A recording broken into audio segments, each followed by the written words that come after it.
Pulse wasn't just a nightclub. It was a place where people could come to feel welcome. It didn't matter who you were, who you wanted to be. You felt loved. This is what Pulse is now.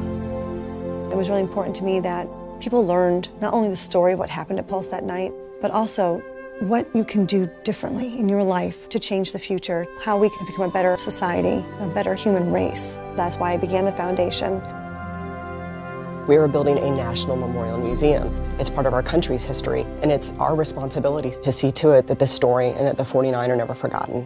These museums and memorials aren't built for years. They're built for centuries. And what we're doing is more than just a memorial museum. I hope that the memorial will bring people together from all walks of life, but I also hope that it can be a place of love. As a family member, I said, I hope they turn this place into a museum. The memorial is where you go to grieve, but the museum is where you go to learn. I want people to come visit so they can take what happened here and pass it on. I'm really excited about the educational opportunity of the museum and the wonderful things that the onePULSE Foundation is working on to build a stronger global community. And my hope is that when they walk out, they've learned not only what happened on June 12th, but how to be a better human, that they will be able to spread the message that we will not let hate win. They will leave equipped how to do that. The Interim Memorial now is built and it's amazing. The pictures that are on the barrier wall are of love and support and unity, but mostly you'll see a community. A global community. This is a magical place. It's always a rainbow, or you'll see a cloud look like an angel. It's peaceful.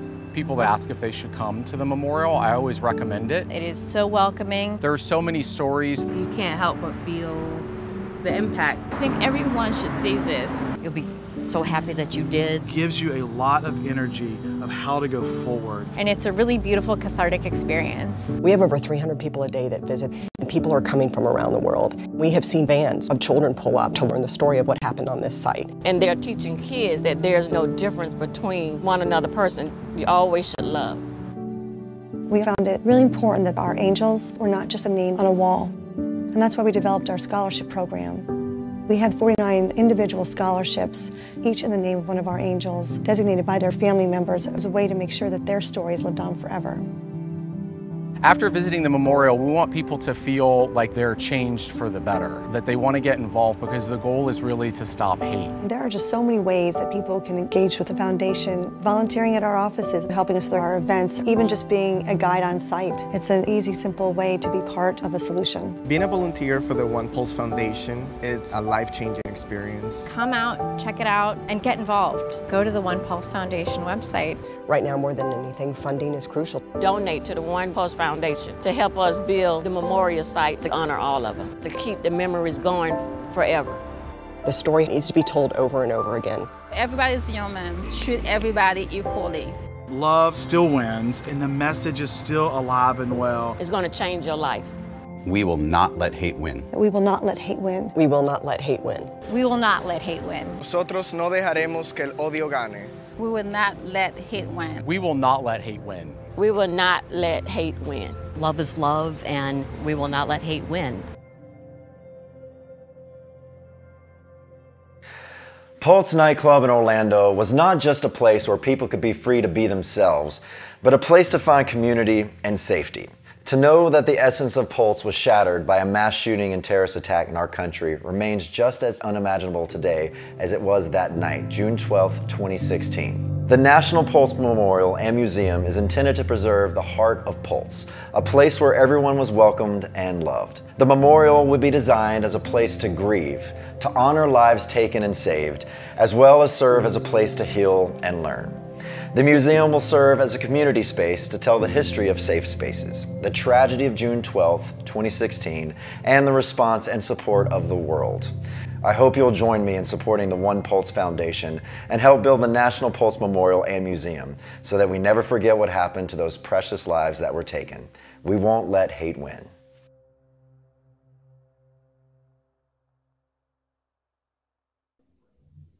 Good evening, everyone. I am Earl Crittenden, Chair of the onePULSE Foundation Board of Trustees, and I want to thank you all for joining us tonight for our second film screening of this year. Our film screenings, called Conversation Starters, are part of a broader conversation series that is made possible through the generous contributions of our sponsors.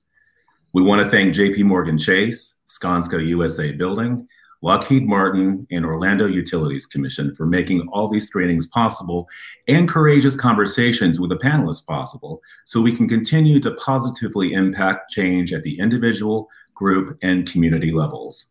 I hope that you enjoy the documentary. Please join me now in welcoming Dr. Earl Mowat, Vice President of Education with the onePULSE Foundation. Thank you, Earl, for leadership and support. I'm Dr. Earl Mowat, Vice President of Education for onePULSE Foundation. Our mission is to create and support a memorial that opens hearts, a museum that opens minds, educational programs that open eyes, and legacy scholarships that open doors. Our vision is to establish a sanctuary of healing and a beacon of hope by memorializing the lives taken, the lives saved, and all the lives affected by the Pulse nightclub tragedy of June 12, 2016, further ensuring that Pulse's legacy of love lives on forever. This year marks our 5-year Pulse Remembrance, and we'll be honoring everyone impacted by the tragedy starting on Saturday, June 5th with our annual Community Rainbow Run in Orlando, and ending with our Pulse annual Remembrance Ceremony on Saturday, June 12th. We're working with many members of our Pulse community on other programs and activities that will be happening during that week. Last year, we welcomed our first class of 49 Legacy Scholarship recipients. We awarded more than $330,000 to undergraduate and graduate students who are carrying on the hopes, dreams, and legacy of our 49 angels. We proudly welcome our second class of recipients a few weeks ago at a special virtual event and look forward to officially announcing that class soon. We also announced that Ricky Martin is a national spokesperson and launched our Out Love Hate campaign on Valentine's Day. Please visit outlovehate.com to see how you can share your message of love to the world both on a digital mural and on permanent display in our Pulse Museum when it's built in Orlando. Our educational program under onePULSE Academy officially launched in February with our first Conversation Starter film. It was a screening of 90 days. To put it quite simply, we want our education efforts to focus on how we are more alike than different, but with respect to our unique characteristics that make us whole and complete. One way of accomplishing this is to provide courageous conversations that take us from being idealists to activists when it comes to embracing acceptance and inclusion. In addition to our conversation starters, we're also working on a training program called Tribute, focusing on how we think, relate, and influence each other. We are so excited to launch this in September, and you'll be hearing much more about this opportunity in the near future. We're thrilled to partner nationally with amazing writers and directors to showcase their important work and to have conversations with our panelists following the short film screenings. You'll be introduced later to our incredible panelists who will be leading us in discussion tonight after we screen the film. We're really excited to bring you the amazing film Disarm Hate, directed by Julianna Brudek. The film seeks to create awareness about gun violence against the LGBTQ community following the 2016 Pulse nightclub shooting in Orlando. It's my absolute pleasure to introduce you all to Julianna, and she is here to offer her welcome and opening comments. Thank you, Dr. Earl, and thank you to onePULSE Foundation for having this screening of Disarm Hate tonight. We are honored to be here.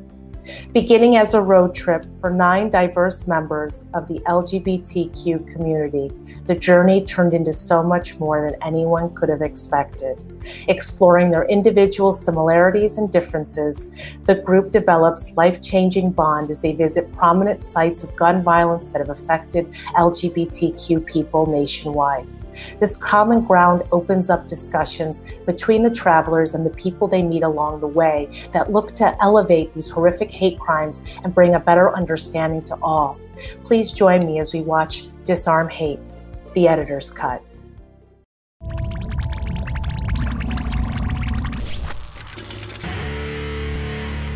June 12, 2016, Pulse nightclub in Orlando, Florida under siege.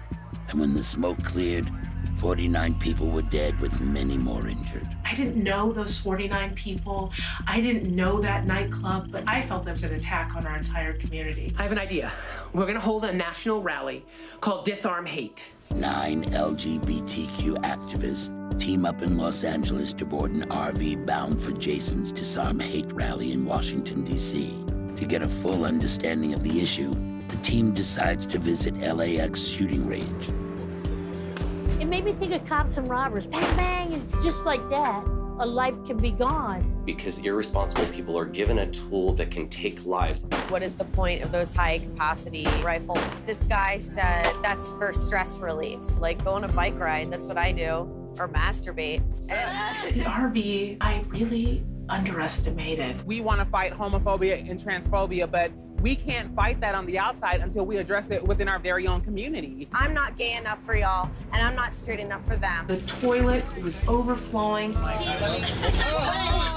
driven 1,800 miles in 2 days. How do you feel? What was it like? Pumped! This is everything you need to organize a national rally. Here we are. The best way to be an ally sometimes is just to stand with us and just to listen. She was shot in the head at close range. It's not a pretty picture, but that's the reality of what gun violence is. Columbine, Orlando, the list goes on and on. Don't let them become yesterday's headlines because it happened again. That's your choice to make. Disarm Hate. See the film and be part of the movement.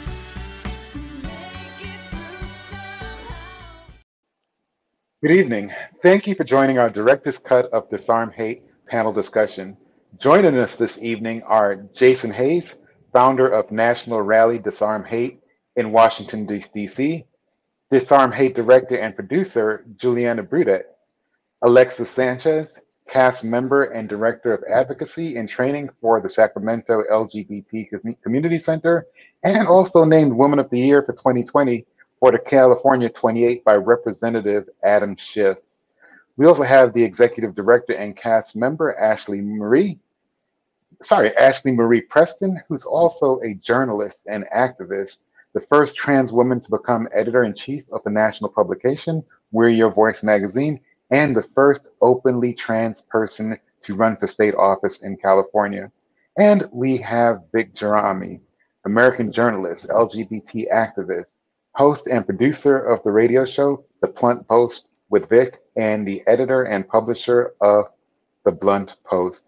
So I'd like to welcome the panel, and we'll get the ball rolling. All right, so we'll start by asking Jules. Jules, what made you choose the 9 people you did for this journey?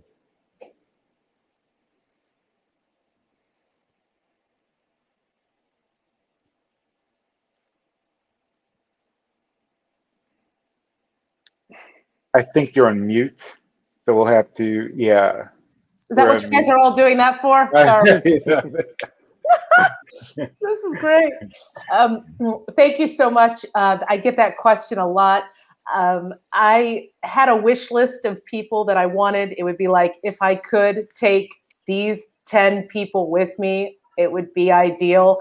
Well, 9 of them got back to me, and the rest is history. I mean, I wanted a dynamic, well-spoken, bright, beautiful group of people, and that's what I got. Like I said, I went out for 10, 9 got back to me. I said, this is a sign, and the rest is history. Well, you know, you've got a really amazing and diverse group of individuals. So, you know, after watching the screening of the film, I was like, wow, this is really impressive. And the interaction between the different, you know, the different individuals. So I can't wait for us to show the full cut of the film, which we're going to be doing later this year, and inviting everybody back to have a live presentation. So looking forward to that, right?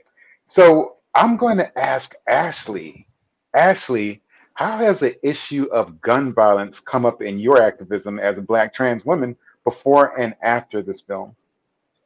I think in the beginning of the film, one of the things that made me excited about participating in this life-changing journey is that I've been someone who has been directly impacted by gun violence, being that I have had a gun pulled on me. I am someone who has lost friends and relatives to gun violence. And I think more importantly, it was an opportunity to really underscore why the movement for LGBTQ rights must be intersectional. It must be a movement in which we place intentionality around understanding that that all experiences are not created equal, and there are those who are disproportionately impacted because our identity intersects with multiple marginalized communities.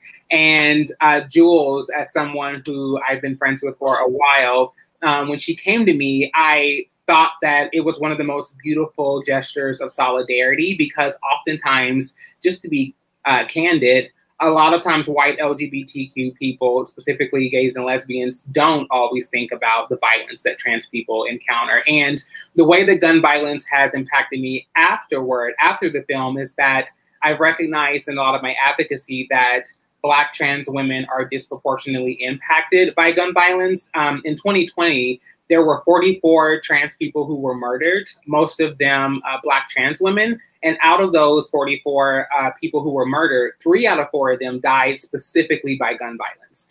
And so when we have conversations about gun violence and the ways in which it affects the LGBTQ community, we would be remiss if we didn't underscore the disproportionate impact toward those who experience discrimination based on not only gender identity and orientation, but also race.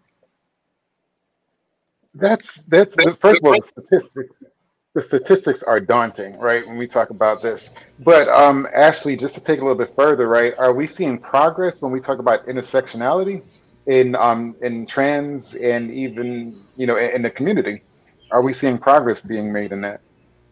The truth is that we can't heal what we don't reveal. So while there are areas of opportunity for us to be more intentional about building frameworks for liberation that are rooted in intersectionality, there is a conversation taking place. And so, like I said, it is healing to know that we are talking about the intersections of Black liberation and queer liberation and the ways in which they've worked in concert with one another historically. You know, we think about even Black Lives Matter. Many people don't talk about the fact that 2 of the 3 founders are actually queer women, you know, of color. They're Black queer women. And so I think that oftentimes there's this erasure of narratives with the belief that we have to just come together for one uniform identity or blanket that we can place our intentionality behind. So that being said, there is a lot more conversation about being intentional about prioritizing the safety and protection of trans women of color. And I think it's a conversation that is going to continue, because now a lot of us are finally understanding that cross-cultural solidarity is the only strategic approach to building a society that yields safety, equity, and protection for all of us. So that really sounds promising, and thanks for sharing that information. And we're looking for, you know, a better future for that. So Vic, as a journalist, what have you found to be the biggest takeaway after watching Disarm Hate?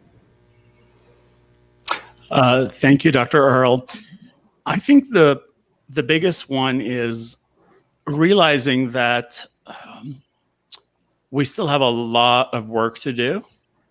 And despite the tragedy, the Pulse tragedy and the magnitude of it, and you know, it becoming a national and international headline, that for most people, especially outside of the LGBTQ community, it's sort of a passing news story. So our job is, how do we make it personal? How do we break it down and make it more intimate for people to realize that these, you know, 44 people or whatever number that we say about any tragedy, they're just not numbers. They're actually someone's children and brothers and sisters and you know, siblings, etc. And to re-educate people about gun violence and gun violence affecting the LGBTQ community. Sometimes this education, it's ongoing for younger generations who are coming to age, and we have to sort of let them know the history, the struggle, all the activists before us. But sometimes it's actually an education for the older generations who are sort of haven't caught up perhaps, or they're set in their ways, or they think they know what they know to be. So it's really it's the challenge for all journalists and storytellers to keep at it and to keep it in the spotlight, because gun control is it's something that hasn't been even tackled with. I think we're still sort of scratching at it. It's such a big, controversial, and scary thing for lawmakers and public figures, and most people don't want to go near it. So it's our job to keep it on the front burner. So that presents a really interesting perspective, right? Because it, we want to keep the story in the spotlight, right? Because what did you say? Passing news story, right? But is keeping it in the spotlight, is that going to desensitize us to these occurrences? Do you think, Vic? I don't think so. I can only speak from my experience and bring you a very recent example that I've been involved. I'm an Armenian American, and after 106 years of Armenians trying to get the US recognition of the Armenian genocide, a couple of weeks ago, President Biden was the first US president, to finally recognize the Armenian genocide after 106 years, making the US the 30th nation worldwide to recognize what was a 1.5 million people slaughtered in the hands of Ottoman Turkey. Now, had the Armenian community worldwide not protested and talked and made films and documentaries and constantly voiced their outrage that how can you just ignore this thing that happened? Because since then, we've had so many other genocides, and we've had others before that as well. So, no, I think it's our responsibility to constantly be in front of our lawmakers, our decision makers, our media, other stakeholders, and to say, this is how we feel, and not be intimidated from, by the other side, because the other side is very loud. So that's how I feel about that. I think a famous lesbian activist once told me, don't be afraid of being a radical. And we certainly have a lot of reason to be radicals now. May I? Well, yeah, I'm sorry. Go ahead, Julianna. Oh, I just wanted to chime in that Ashley, Alexis, Vic, and Jason are all known to be these people. They do not let up. They are relentless. And from them, I have learned the art of being a radical activist. And I think, it would be great to open up this to maybe, Jason or Alexis, because that idea of it's so unpopular on Facebook and in social media, and we get people unfriending us, and we get people like rolling their eyes, and yet these people don't stop. They get 1 like, they still go. They get 12 likes, they still go. So here's a promise, right? A history of the United States will show us that radical movements are what create change, right? It's not the passive movements, protests, it's the radical movements that we actually start seeing momentum and change. So, I'm all for this. So I think that is, encouraging. That's encouraging to hear, right? So Jason, how did you not quit, right? What kept you going to build this rally? It seemed like you had a challenging time. Tell us about what that was like. I think the reason I was not willing to give up, I would say I'm probably one of the toughest things I've ever had to do in my life, was solely because I still had the chance to keep fighting. I wasn't one of those people whose chances were taken away, which is the whole reason that I was doing what I was doing. I was not people at the Pulse nightclub, so I still could fight. I wasn't Julianna Johnson, so I still could fight. How can you look yourself in the mirror and not take your chance to keep fighting when you're standing in front of people whose chances have been taken away. That for me is something that I don't think I could live with. And I feel that, you know, and it wasn't easy, don't get me wrong. If it wasn't for Paul Murray for the Newtown Action Alliance, who let me vent on a daily, sometimes multi-daily basis, and convinced me to just keep going. You know, when I said, okay, I'm done, I can't do this. You know, this is just, it's insurmountable. This is far too much for one person. I think, you know, 'cause what I've stated before was I thought, you know, going into this kind of naively, that I would start getting this pulled together and that some larger organization or some group of people who've done this before would step in, and then they would kind of pick the ball up and kind of move it further along. And those people never came. So the people were me. I was the people. And so I had to kind of take solace in the fact that I had to be the people up until the rally, until the rest of the people got there to help me pick up this ball.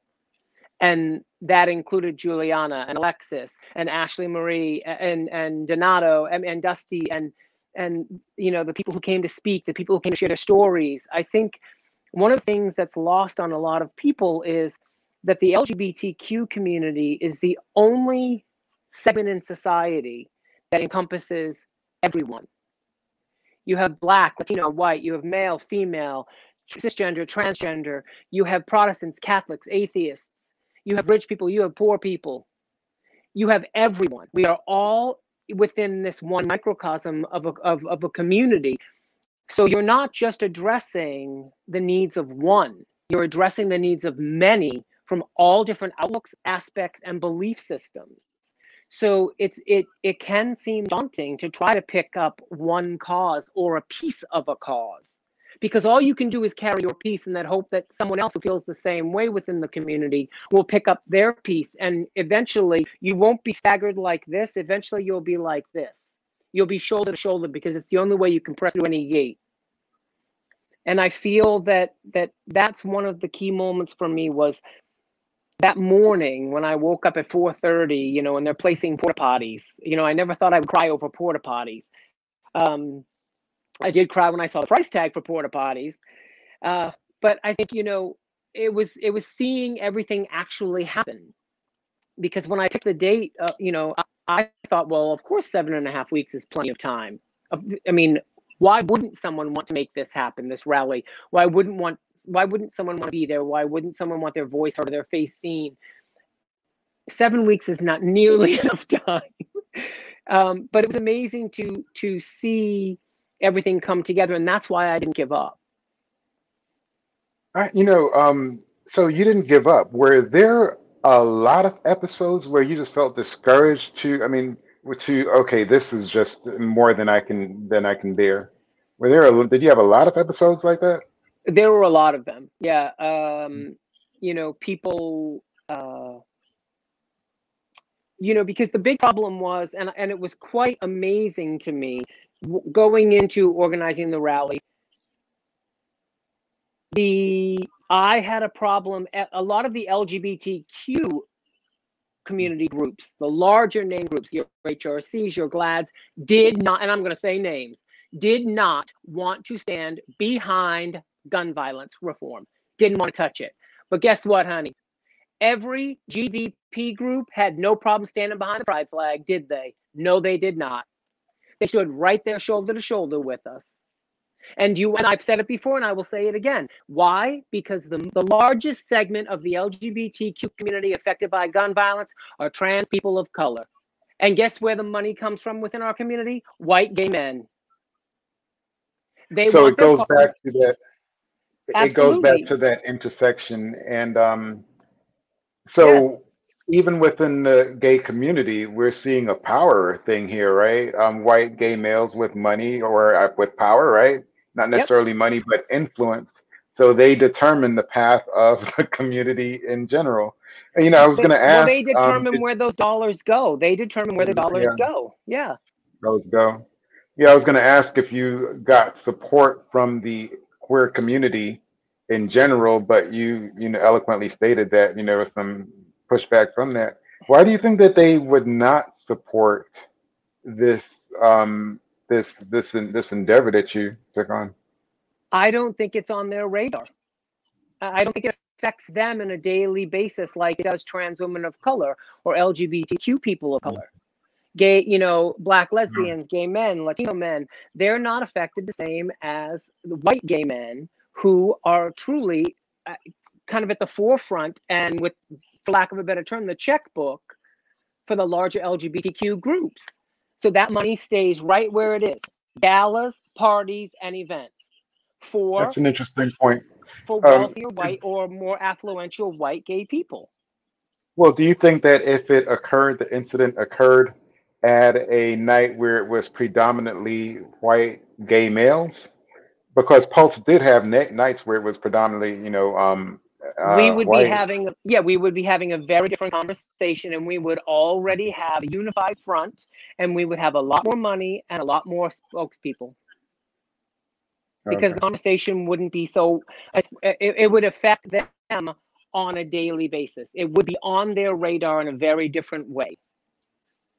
I hear it from your voice, and it sounds to me that kind of drove you to actually pursue this. It gave you found some kind of strength in this to move this, this forward.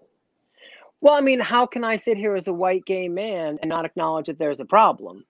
Yeah, I mean, that's, I could sit back very easily. I'm not affected in the same way that Ashley is with gun violence or Alexis, but they're my sisters.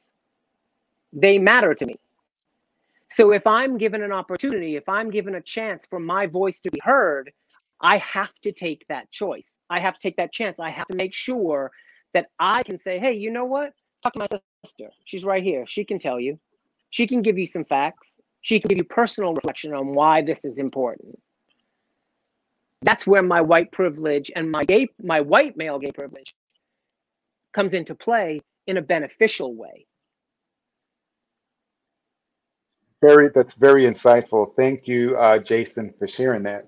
I'm going to turn it over to Alexis. Alexis, so how has your life changed since the filming of Disarm Hate? That's a great question. Thank you, Dr. Mawat.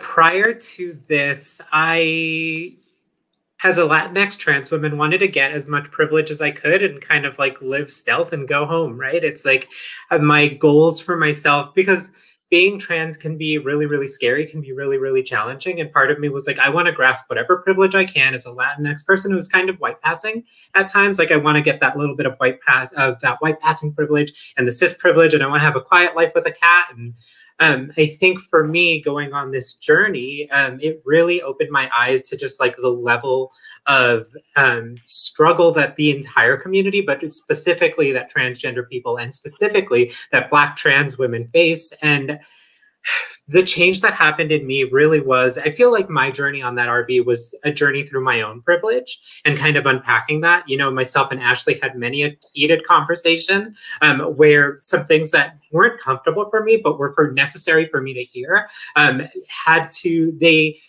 those words journeyed into my heart. And I kind of, I looked at who I was. And, when I got back to Los Angeles, it really was like, how do I use the privilege I have? How do I use the resources I have to be able to do more for my community? So, I started volunteering. I started learning more about the intersections where I lived and learning more about the Latinx community and specifically the challenges of undocumented trans people. And then just, learning how to be a great ally and learning how to uplift, but then also learning how to, learning where I could make an impact, right? So after this film aired, I started volunteering, and I eventually ran for a city advisory board for the city of West Hollywood and got involved in local government as a way to affect policy change. And I've, chased this, and this is the avenue that I felt that I could probably make the biggest impact. I'm now the director of advocacy and training for the Sacramento LGBT Community Center. So it's like, what's the next level? Like, how can I continue to make this change at an environmental level, make policy level changes to hopefully affect some of those social determinants of health or those other things, the ways that our communities are often left behind. Ashley, thank you for sharing that. I had the privilege of seeing both the director's cut and the full version of the film. And I cannot wait for us to present the full version to the audience. So the audience in the virtual world, it's coming, right? We're gonna do this whole thing. I'm gonna show you the whole clip because you know the beauty of it. It shows that metamorphosis of, how do I put this? The interaction between everybody. We really saw intersection come into play, and what transformed from that. That was a beautiful thing to see in the full version of Disarm Hate, which is something that we really couldn't, articulate in the director's cut. So I'm hoping that the audience will tune back in when we actually do show the full version. It's going to be later this year, around I think October and November, and we're going to do it live in Orlando. But we're also going to broadcast it, and we're going to invite the cast back in, where the audience actually gets to to ask the cast members instead of me. So it's gonna be a little different, but I'm excited about that. But so actually, Alexis, I'm sorry, I'll go back to you again. And what was the one big thing that you learned when we talk about intersection? That your big takeaway from the experience. Well, I think in your interaction. Oh, okay. Well, yeah, we'll ask both of you. Yeah, we'll ask both of you. All right, Ashley, you go first. I'm sorry. I thought you were saying either or. Sorry. I said that first because you're both named start with the A, so we'll go to Ashley and go to Alexis. Sorry. Well, I just want to talk really quickly about the interaction that Alexis and I had, which was a really powerful moment. It was a reminder that we have the capacity to hold each other accountable and hold each other at the same time. This isn't about when we ask for one another to be more intentional in the way that we move in our community. It's not an indictment. It's not an assassination of personhood, which, unfortunately, we live in a culture that consumes public displays of accountability as entertainment, which is very toxic and harmful. But it's actually about growing and evolving with one another. And so in that moment, we got to model for everyone, what it means to truly see one another and commit to one another in a way that helps us thrive and grow stronger as a community. And lastly, I'll just say that one of my biggest takeaways was that I know Alexis was I recognize this privilege and I recognize these things. Alexis's journey, in my eyes, part of why it was so important for her to be there is she had to claim ownership of her voice. And so as someone who is a more seasoned activist who I'm watching everything that she's doing today, and I'm just you better go the F off. I am just so proud of her. I almost there was a moment where I was almost in tears when she was talking about what she's done since then. And so what I learned is that you have to step back, and a key part of your work is practicing succession planning. You are not always going to be the voice. You are not always going to be the one that leads the conversation. And in fact, it's important that you yield to other people, because the truth is that there are people who are going to hear it from Alexis in a way that they won't hear it from me, whether it's through their anti-Blackness, whether it's because I don't say it in a certain way or I don't access certain language or what have you. The thing is that this is a movement for everyone, and part of what makes us stronger and builds our esteem as indomitable beings and individuals is having that space to develop our skills and have those celebrated. So I think that was the takeaway that I walked away with from the film. That's fantastic. Alexis? Yeah, I want to second everything that Ashley said.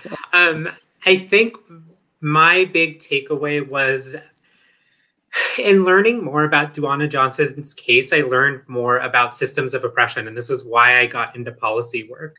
I think reading more about that case highlighted to me the lack of police accountability, and it really put the Black Lives Matter movement in the spotlight for myself as a trans individual, but seeing how police oftentimes, for those who, I'm not sure if it made it in the director's cut, but Julianna Johnson you know, she had been brutalized by the police in her town, and she was getting ready to bring a lawsuit forward. And it's, you know, a lot of people think that because she was bringing this lawsuit forward is why there was never any movement that happened trying to find justice for her. So when I think of justice for Julianna Johnson, I think about police accountability. And like my big takeaway has been like really finding center and finding drive to stand with activists who are really active in looking towards police abolition and reform.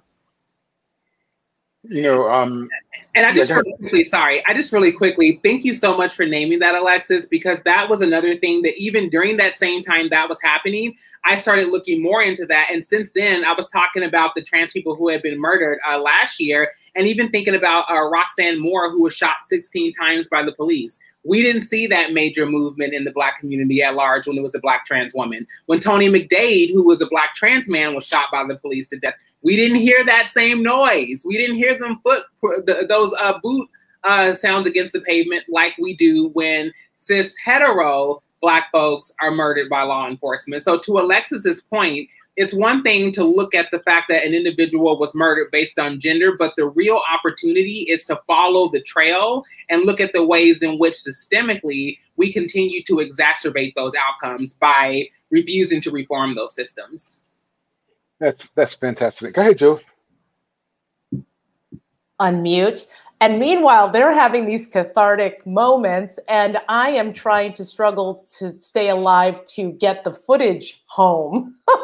I don't know if anybody knows my own, not to dismiss those amazing things, but I have to tell you, I'm on the phone with Jason on one call, and he's saying, Jules, I don't think the rally's going to happen. And on the other end, I'm, you know, on an RV bound for hell. It was like me on this RV with 2 other cameramen and a sound woman and these 9 individuals. And we are just going like a bolt of lightning as fast as this RV can go, where it's literally shaking. It's got too many people on, and I'm flushing out the bathroom system on stops, and I'm cleaning up when I can, and I'm shooting when I'm not passed out.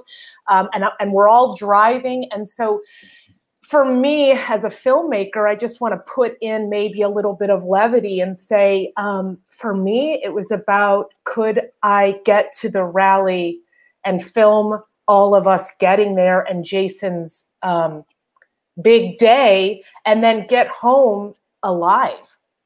Because I literally felt like at times, and I even said this to the director of photography one night when we were like curled up in the back seat, and we were just so tired. I said to him, whatever happens to me, just make sure this footage gets to the editor.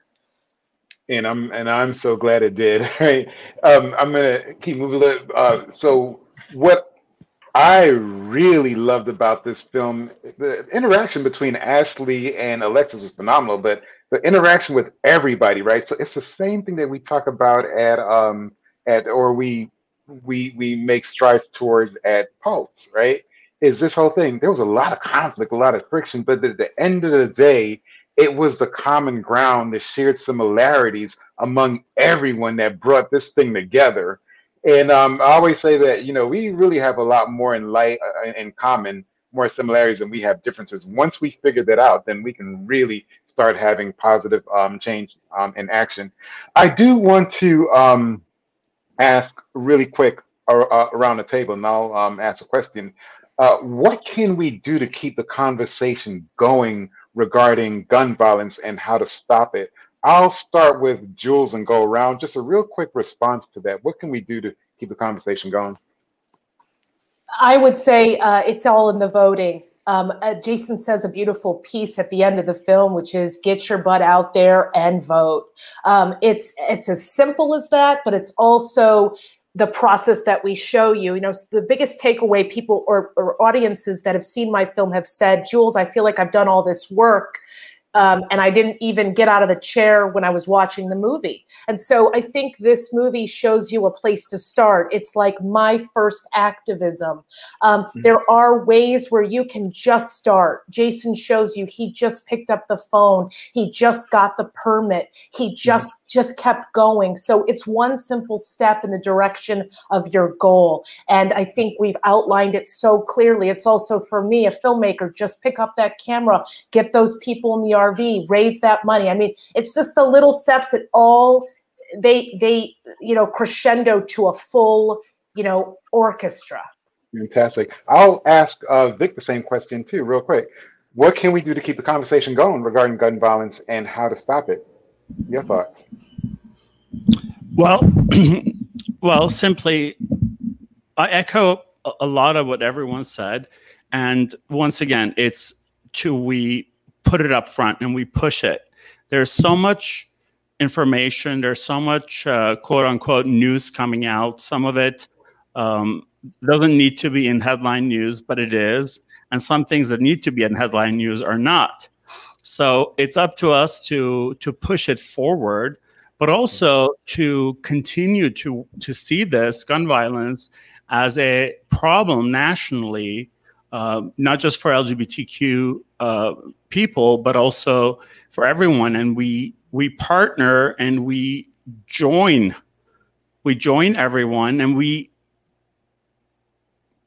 join with the mainstream, but at the same time, we teach the mainstream that we have unique challenges as well, that we're not, as Ashley suggested and said, we're not all impacted equally.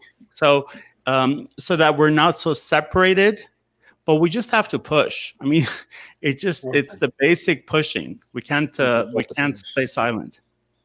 Jason, how about you with the same question? What can we do to keep the conversation going? I think the first thing that we have to learn to do is to always put a name. Stop using numbers. Because if we're talking about not about desensitizing people, because we just say another 23 were murdered, another 8 people were in a mass shooting, stop saying numbers. Give them a name. Make that number human, because that's what desensitizes people. And I think continue to say their names, not the names of the aggressor, the names of the victims only. And I also think that the conversations we need to not pretend that there are things we're not all going to agree on, but we can all agree on this one thing. So let's move forward from that point and continue the conversation, because it's the only way real change is going to be affected. And I think that if we focus on where we can meet each other, we'll find ourselves 10 steps further along towards an equal and achieved goal than we would be if we tried to do it by ourselves. I need Ashley, I need Jules, I need Vic, I need you, Dr. Earl, I need Alexis. We all have to do this together, because if we all fraction off into a separate group, we're not getting anywhere. Thank you, Jason. That was very insightful. And Alexis, how about you? What can we do to keep the conversation going regarding gun violence and how to stop it? It's remarkably easy to call or email your state legislature. I always say, like, talking to the people who are the policymakers is a good way to keep pressure on them and to know that their constituents, no one wants to lose a job. And we can always pressure the people who represent us at every level of body to say, if you want to keep my votes, I want to see you put forth legislation or take action when it comes to common sense gun reforms.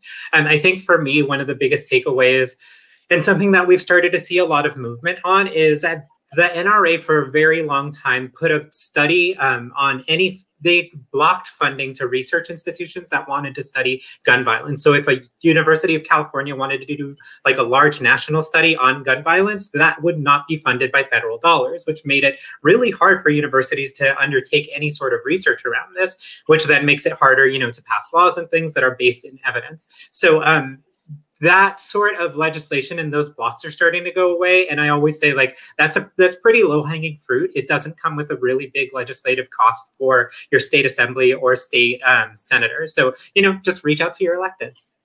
Thank you for sharing that, Alexis. And Ashley, what are your thoughts on keeping the conversation going? How do we do that? I think one way we keep the conversation going is by allowing people to tell their stories in a way that feel authentic to them and the community who they are directly connected to. One of the things you're going to see during the documentary is that I almost didn't make it on the trip because of truths that I carried and the way that my truth appeared to other people. So I'm not going to spoil it. Y'all are going to have to definitely go back, watch it, figure it out. But I I think it's important to honor all voices, even the ones who don't speak in the way that we think is more palatable. And the second thing is, I think personally we need to reform philanthropy, because Jason made some very solid points, and I was so happy that he named names, because I'm the kind of girl that I'm like, tag me so I know it's real. Don't tell me, a distant cousin to the idea of like naming names instead of just numbers. Name names of organizations who are raking in all of these dollars, and they're commodifying tragedy and pain, and then they're not actually doing the work that's going to trickle down and directly impact the communities who need it the most. We need to be funding the Jasons and the Vicks and Alexis and Juleses and the people who are using art and film and media and grassroots strategic approaches to shift the social ecology in our respective communities. We know that even in big philanthropy, many of them are only required to give 5% of the money that's in their endowments, and they're using these spaces as tax shelters so that they don't have to pay taxes on all this wealth. So if you're going to come into our house and offer to help us cook dinner, we need you to get your oven mitts on and get to it. Don't just use our pain to profit, you know, but we actually have to get our accomplices and allies, and even those who may not be either. But if you're putting your hat in the ring and committing to doing this, then that's what you're going to do. So I would say honor authentic stories, even when they aren't necessarily a part of yours, and make sure that we redistribute resources so that those of us who want to do the work can actually do so. Thank you, Ashley. And I'm running out of time a little bit, so I'm just going to go around the room and ask a few questions. So, Vic, you're a writer, journalist, right? So I'd like to ask you, what did Pulse do for us or the LGBTQ community? What are your thoughts on that? Well, I like being practical and seeing things for what it is, but I also like to look at the positives too. It did galvanize a lot of us. It did galvanize us. It opened up the eyes of a lot of people who thought that this could not happen, that thought this was unimaginable. It galvanized us. It brought it home, and it woke up a lot of younger LGBTQ people who, you know, activism is one of those things where sort of, I don't know if it's fortunate or unfortunate, but you have to feel and experience something negative to give you force and give you the motivation to do something. And I think Pulse did that for a lot of people. And also it just showed that it can happen anywhere in the country, by anyone, and it's not an LGBTQ thing only. It's a national problem that we have, and now it's our responsibility to keep it alive and to keep the memories of the victims alive and their families, and to use it to do good with it. Thank you, Vic. And Jason, you kind of led this whole, started this whole thing, right? Where do you think LGBTQ activism is heading in the future? I think after Pulse, I think for the first time in quite a long time, I think the LGBTQ community started to see itself as one. And that started to happen through very painful and very uncomfortable conversations about racism within our own community. We're demanding outward respect, but we're not giving it within. We're not acknowledging or seeing each other equally. And we still have our own stereotypes. We still have our own dogmas. We still have our own issues. But yet we're demanding that everyone else see us as equals. And I think that after Pulse, we started to have some very hard conversations within our own community. There's a lot more that still needs to happen, but I think we've taken some baby steps towards actually being a little more honest and open with each other. And, you know, and even back to Ashley's point, sometimes someone else's truth, people don't want to hear it, not because it's not true, but because it's not easy.